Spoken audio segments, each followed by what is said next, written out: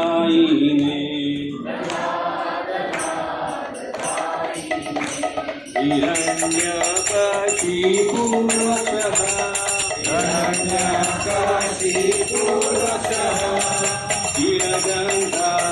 शिरडङ्कानकालये इतो नरसिंहा परतो नरसिंहा इको नरसिंहा परतो नरसिंहा यतो यतो यामि ततो नरसिंहा यतो यतो यामि ततो नरसिंहा बहि नरसिंहा हृदये नरसिंहा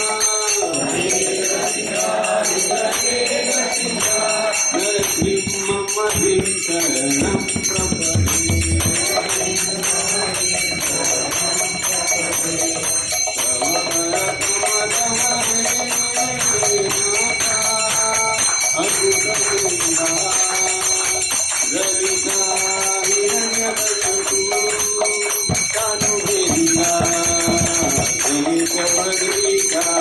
नरहरि रूपा जय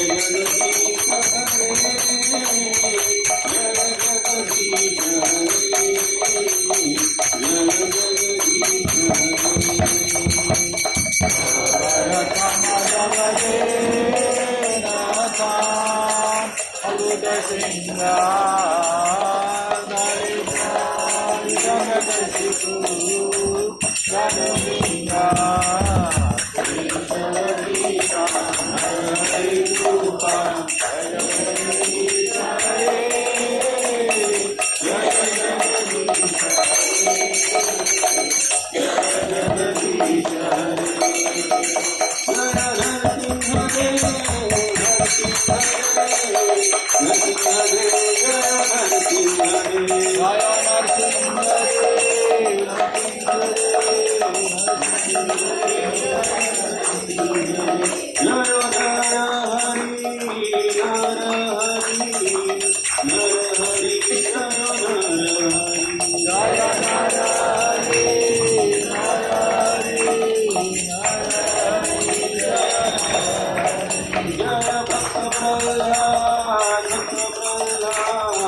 भक्त प्रह्लाद जय भक्त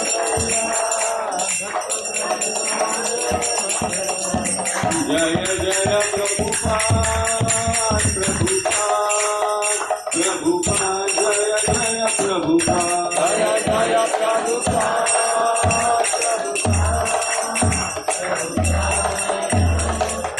जय जय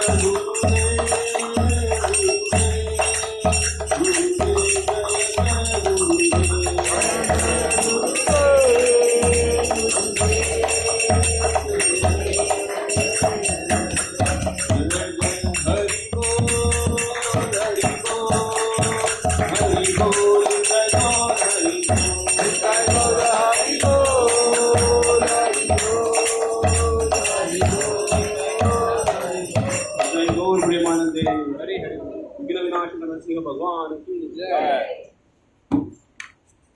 अनाउंसमेंट है महाप्रसाद